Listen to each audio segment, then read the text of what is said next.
2.5, scatter plots and lines of regression. If you look at problem 1, you see a table of values, x, y numbers, and you see a graph. Part A says make a scatter plot, line of fit, and describe the correlation. So let's graph these points. First point is 1, 1. You're going to have to eyeball it. Do your best. 1, 1 is probably about right there. And then next point is 3, 5. So over 3 and up 5. About right there.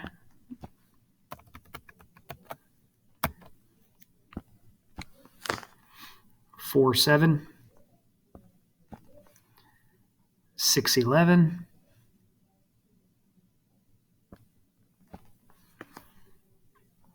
7, 12. 8, 15.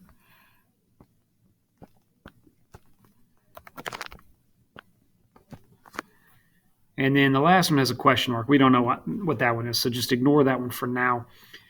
What you see here is some dots that seem to make a line. It's not perfect, though. And that's what we're trying to do with the regression. We're trying to come up with an equation that approximates these dots. It's not going to be a perfect line, but it's pretty good. So part A says make a scatter plot. That's what we've done. And a line of fit means we want to shoot a line through. So let's do that. Use a straight edge and try to draw a line through, and you're probably not going to hit all the points, and that's okay. It needs to be a straight line, as straight as you can make it, and you're trying to hit as many points as you can. It's the line of best fit. Describe the correlation. Well, basically, you're trying to describe the slope. It's going uphill, up and to the right. That's a positive slope, so we will call that a positive correlation.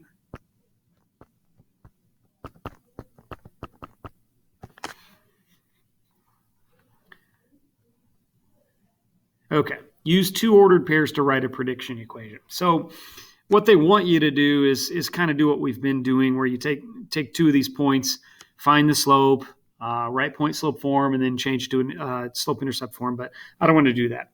We can use technology. It's going to be a lot, I think, more fun. If you open up Goldadder, go into the menu to the math sites. You got all kinds of different websites. Scroll down and find the one that says linear regression.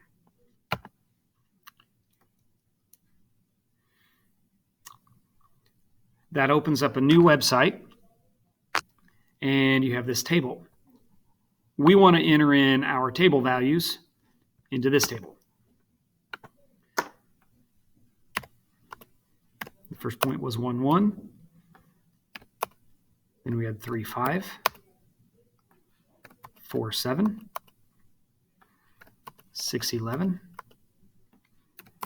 7, 12. 8, 15. Now again, ignore that one with the question mark, because we don't have both numbers. We can't really do anything with that. So we hit calculate now, and they're going to do all the work for us. Notice their graph looks similar to ours. Looks like a positive correlation. It doesn't hit all the dots. It's pretty close. But if you scroll down, it gives you all kinds of extra information. If you look all the way down at the bottom, it says equation. And that's our slope-intercept form. That's the equation that we're going to want. So we're going to write that down. 1.938x minus 0.8660. That's our prediction equation, or line of fit. Y equals, what was it, 1.9378x minus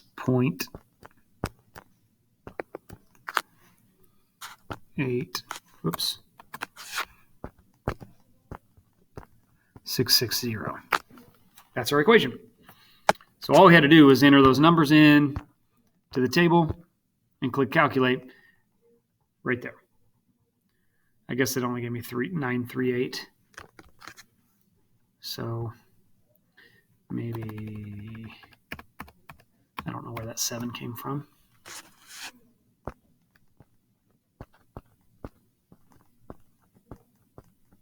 There we go. Use your prediction equation to predict the missing value. All right, here's where that question mark comes in. This is saying, what's y when x is 10? Well, all I have to do is plug that in for x right here. So plug it in for x. You're going to have 938 times 10 minus 0.8660. So again, we're just going to go back to the calculator here.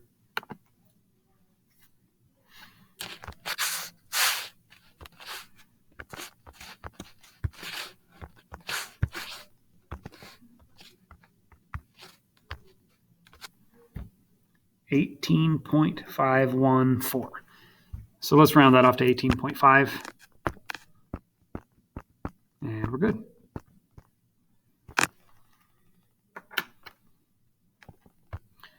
So here you see a couple more examples. It's the same thing. Let's skip ahead to this one.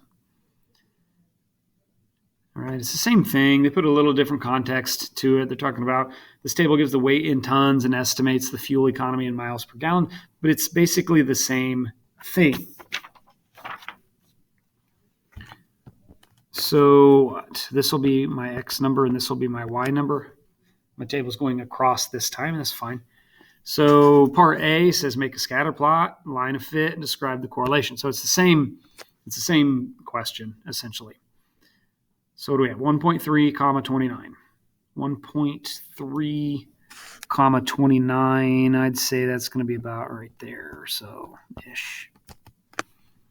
1.4 and 24. 1.5 and 23. 1.8 and 21.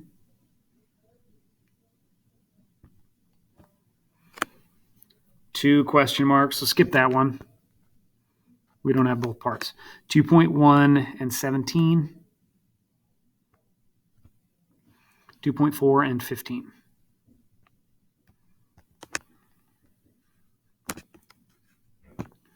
So again, you've got some dots and you can kind of try to draw a line through. Hit as many dots as you can. Looks like something like that. I don't know. It's not perfect for sure.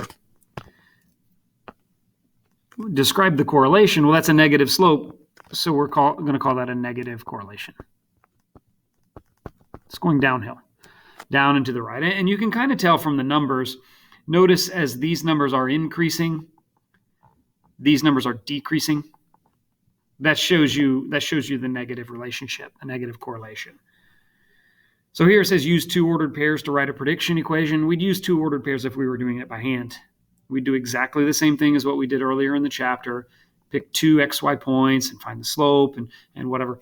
But I'd rather use the technology that we have. So let's do that.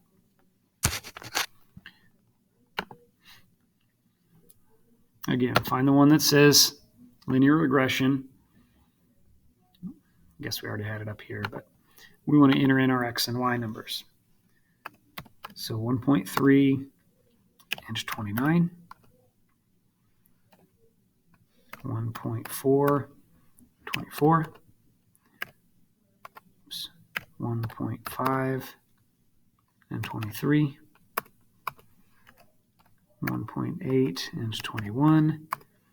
Skip the next one. We don't know both pieces and go to 2.1, 17. 2.4, 15. Calculate now.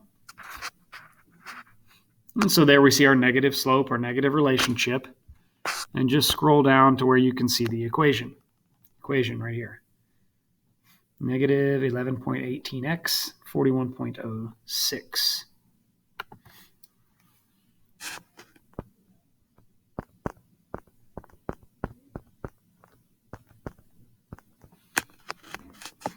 $11.18x and 41.06.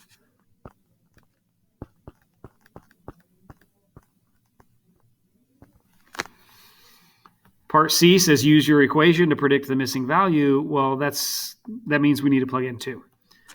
So plug 2 into that equation right there.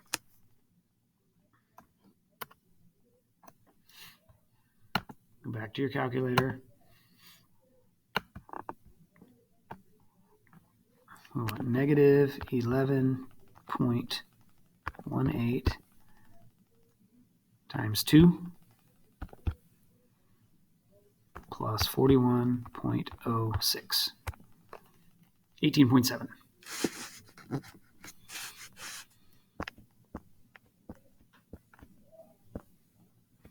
Right there. Or right there. 18.7. There you have it.